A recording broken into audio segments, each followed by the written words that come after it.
Hello everyone, welcome to beat the street. आज हम यहाँ पे बात करने वाले हैं डीमार्ट के बारे में। डीमार्ट के इस बार Q4 के रिजल्ट्स आ चुके हैं। इस वीडियो में हम लोग डिस्कस करेंगे डीमार्ट के रिजल्ट्स का एनालिसिस करेंगे और यहाँ पे कंपनी के वैल्यूएशंस को समझेंगे, टेक्निकल्स पे ध्यान देते हुए शेयर होल्डिंग पैटर्न के बारे में भी जानेंगे, क्या चेंजेस आ रहे हैं।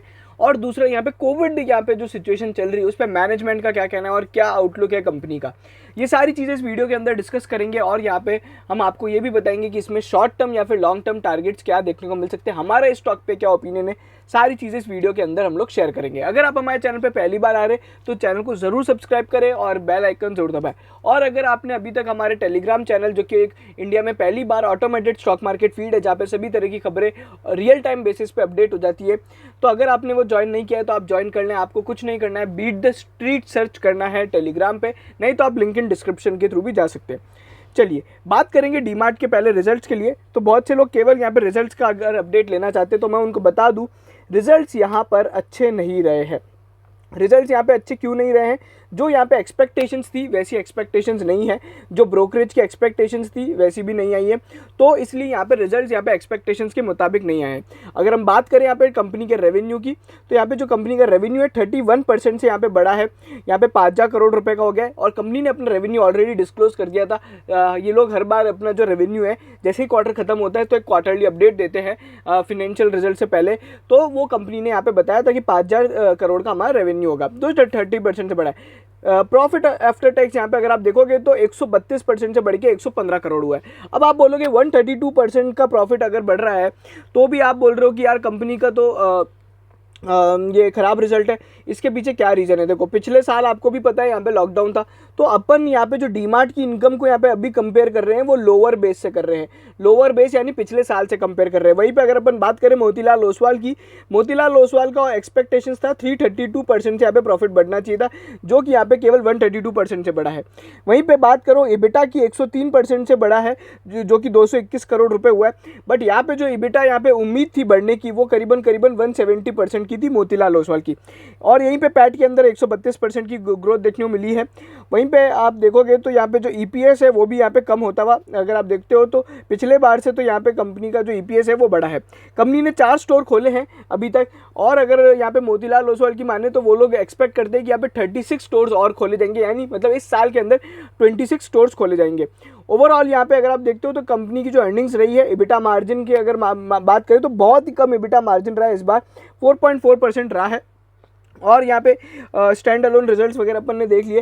फिर यहाँ पे अगर अपन कंसोलिडेटेड रिजल्ट्स देखें जिसमें डीमार्ट की यहाँ पे एक और कंपनी यहाँ पे जो इंक्लूड होती है वो है डीमार्ट रेडी वाली, जो कि ई कॉमर्स बिजनेस में है।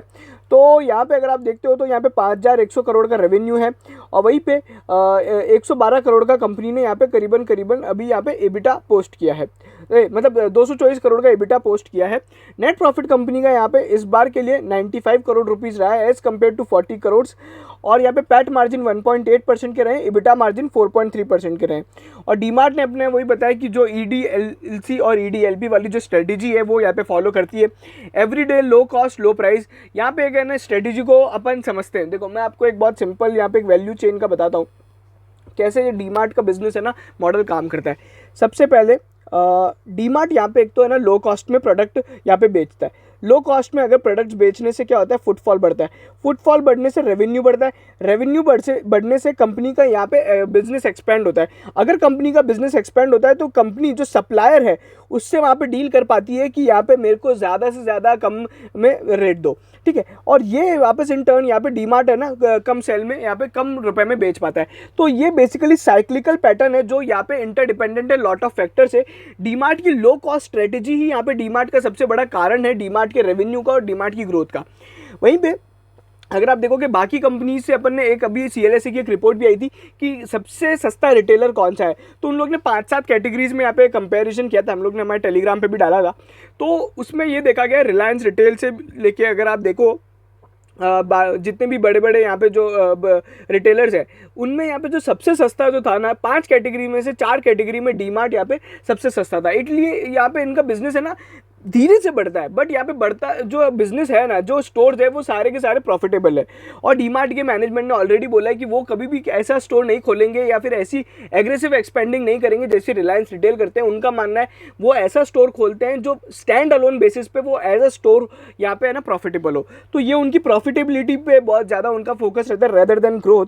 और वहीं पे कंपनी ने बोला है कि यहाँ पे जो क्वार्टर 1 में जो था ओवरऑल जो यहाँ पे कमेंट्री है वो थोड़ी वीक है। मैं इसको यहाँ पे समराइज करूँ तो यहाँ पे देखो ऑलरेडी आपको पता है यहाँ पे जो लॉकडाउन लगा था अप्रैल से जून वाला, वो एक तो बहुत ज़्यादा है ना अनप्लान्ड लॉकडाउन था। मतलब कहीं पे भी है ना पूरा लॉकडाउन नहीं है, कहीं पे लॉकडाउन हो रहा है तो कहीं पे लॉकडाउन खुल रहा है। मुंबई में लॉकडाउन अभी खुल रहा है तो कई जगह वहाँ पर लॉकडाउन लग रहा है।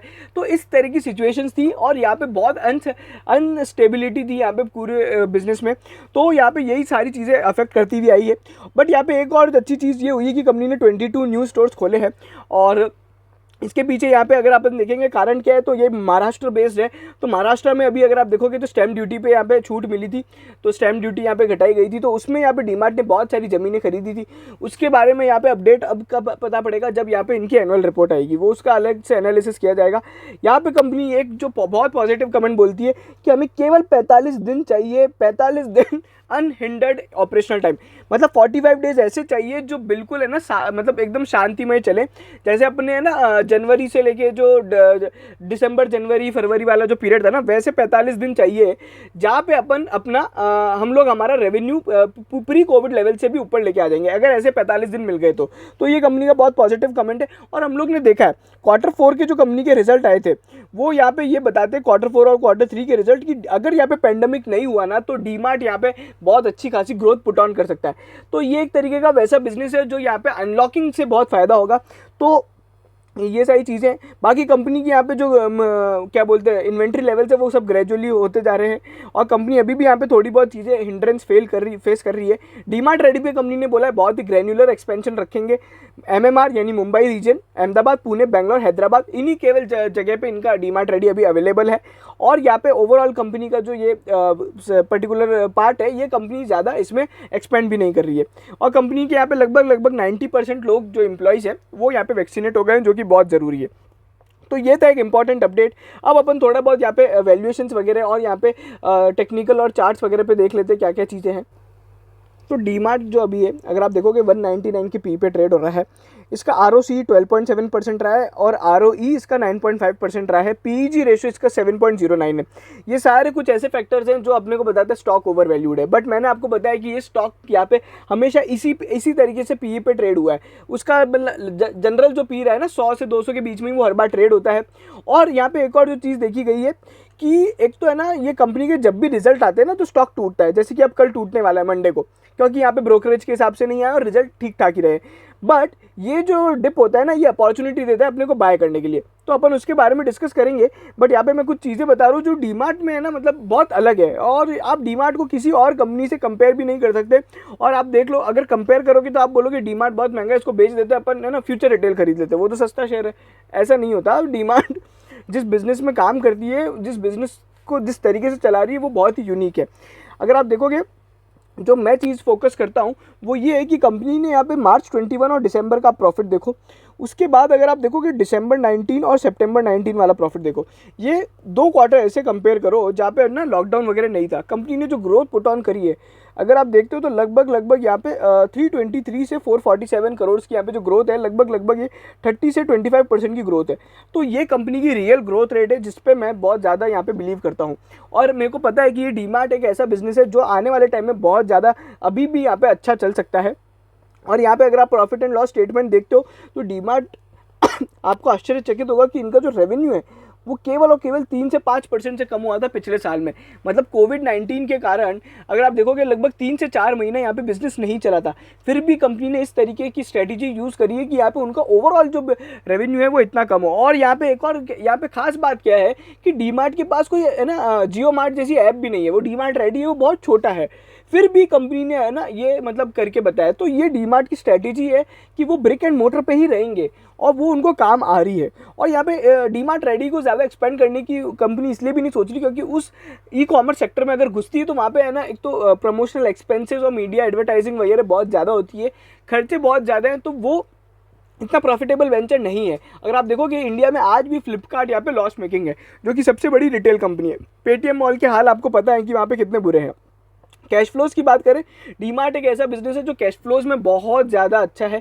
इनका सबसे कम इन्वेंट्री लेवल रहता है और ये सबसे जल्दी है ना अपने वेंडर्स को पे करते हैं। और ये एक यहाँ पे है ना कंपनी का जो मेन कमाई का एक और यहाँ पे जो डिस्काउंट मिलता है कंपनी को है ना, कैश डिस्काउंट मिलता है। जनरली देखा गया है अगर दुनिया मतलब है ना 20-25 दिन में पे करती है, तो यहाँ पे डीमार्ट 10 दिन में पे कर देता है, क्योंकि इनकी जो सेलिंग होती है वो तो आपको पता है यहाँ पे टोटल जो इनकी सेल्स होती है वो कैश बिजनेस में होती है। लगभग 99% यहाँ पे टोटल यहाँ पे कैश बिजनेस होता है, डेटर वेटर तो कुछ होते ही नहीं है।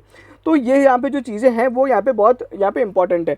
और यहाँ पे शेयर होल्डिंग पैटर्न में एक जो चीज़ है वो ये है कि यहाँ पे है ना प्रमोटर्स का सबसे ज़्यादा स्टेक है 75%, और प्रमोटर और कोई नहीं, राधा किशन दमानी है।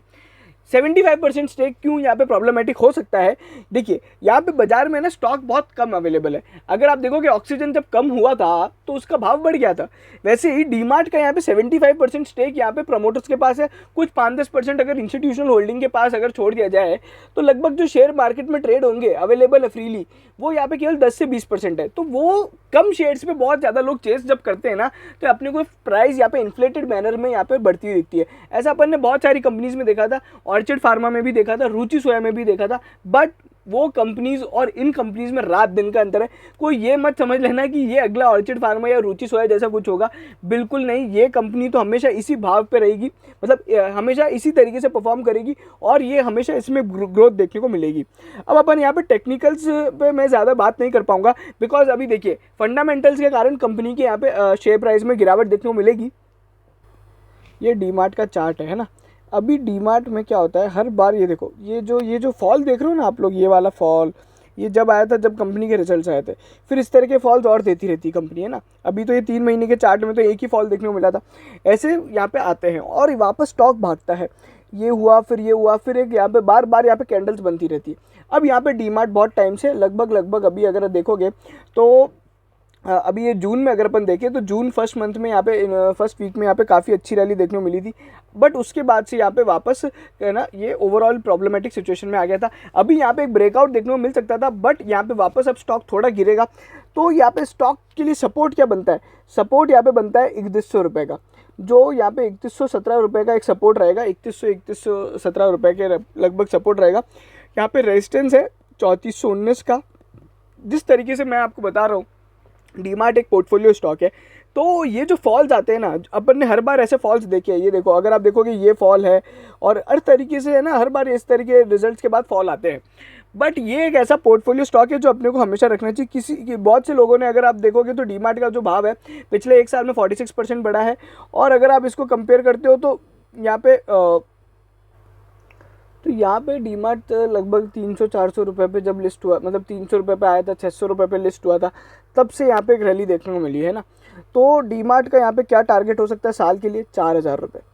4000 रुपये का यहाँ पे टारगेट हो सकता है। एक मीडियम टर्म यहाँ पे टारगेट आप देख सकते हो कि जब यहाँ पे इकोनॉमी फुल फ्लेज खुलेगी और यहाँ पे वापस एक अच्छे रिजल्ट्स आएंगे, तो आप अगले महीने, अगले 3 क्वार्टर के अंदर, अगर आप मतलब 3 महीने के अंदर यहाँ पे आप 3500 रुपये का टारगेट देख सकते हो। बाकी साल का जो टारगेट रहेगा वो 4000 रहेगा। तो ये एक ऐसा पोर्टफोलियो स्टॉक है जो आपको बाय ऑन डिप्स पे ऐड करना चाहिए। स्टैगर्ड बाइंग में यहाँ पे मैनर में यहाँ पे बाइंग करनी चाहिए। सारी क्वांटिटी एक भाव पे मत खरीदो और इसको खरीद के रख लो, है ना। ये कभी ना कभी आपको वेल्थ क्रिएट करके देगा, बिकॉज इसने आज तक जब वेल्थ क्रिएट करी तो ये अभी करेगा ही करेगा। अगर डीमार्ट को टूटना होता तो इसने बहुत सारे यहाँ पे पिछले बार हेडविंड्स देखे थे। अगर आप देखोगे सबसे बड़ा हेडविंड कोविड था, दूसरा यहाँ पे अंबानी और यहाँ पे फ्यूचर रिटेल की जो डील थी वो भी एक बहुत बड़ा सेटबैक था। बट फिर भी यहाँ पे डीमार्ट के स्टॉक ने एक अच्छा खासा 46% का रिटर्न दिया है। और आने वाले टाइम में भी अगर आप देखोगे तो इस तरीके के यहाँ पे रिटर्न देने की ये क्षमता रखता है। तो ये एक स्टॉक है, एक तो डेब्ट फ्री कंपनी है, इसमें इनकी डेब्ट है ही नहीं। तो ये सारी चीज़ें, मतलब फंडामेंटली कंपनी बहुत स्ट्रांग है। वैल्यूएशंस को लेकर थोड़े बहुत कंसर्न्स रहते हैं, बट वो कंसर्न्स पिछले 2 साल से है ना। डीमार्ट का जब लिस्ट हुआ था तब भी कंसर्न थे, उसके बाद भी कंसर्न रहे, और आज भी बहुत सारे ब्रोकरेज हाउसेज उस कंसर्न के साथ ही हैं कि डीमार्ट यहाँ पे बहुत ओवर वैल्यू स्टॉक है। बट वो हमेशा मेंटेन रहा है। अगर वो मतलब ओवर वैल्यू होके फिर टूट जाता और बहुत नियर टर्म लंबे समय के लिए बेरिश जोन में चला जाता, तो अपन सोच सकते थे कि यार डीमार्ट खराब है। बट यहाँ पे डीमार्ट ने कभी उस तरह की रिकवरीज दी नहीं है, मतलब उस तरह की यहाँ पे है ना प्रॉब्लम सिचुएशन दी नहीं है, इतने लंबे बेरिश जोन में आया ही नहीं है। तो ये एक पोर्टफोलियो स्टॉक है जो अपने को ऐड करना चाहिए और ये सारी टारगेट्स है। तो होप मेरा वीडियो आपको पसंद आया हो। आज अपन ने बहुत कम समय में फटाफट से डिटेल्ड एनालिसिस कर लिया पूरे डीमार्ट के स्टॉक का। तो अगर आपको पसंद आया तो प्लीज़ प्लीज़ प्लीज़ लाइक करो, शेयर करो, कमेंट करो और आप हमें टेलीग्राम पे ज़रूर फॉलो करें। और आप हमें अगला कमेंट में ये भी बताइएगा कि हम अगला स्टॉक कौन सा कवर करें जो आप चाहते हैं, जो हम आपके लिए यहाँ पे एनालाइज करें। और प्लीज़ प्लीज़ प्लीज़ चैनल को सब्सक्राइब जरूर करो सभी तरह के फंडामेंटल अपडेट्स के लिए और स्टॉक एनालिसिस के लिए। Thank you so much.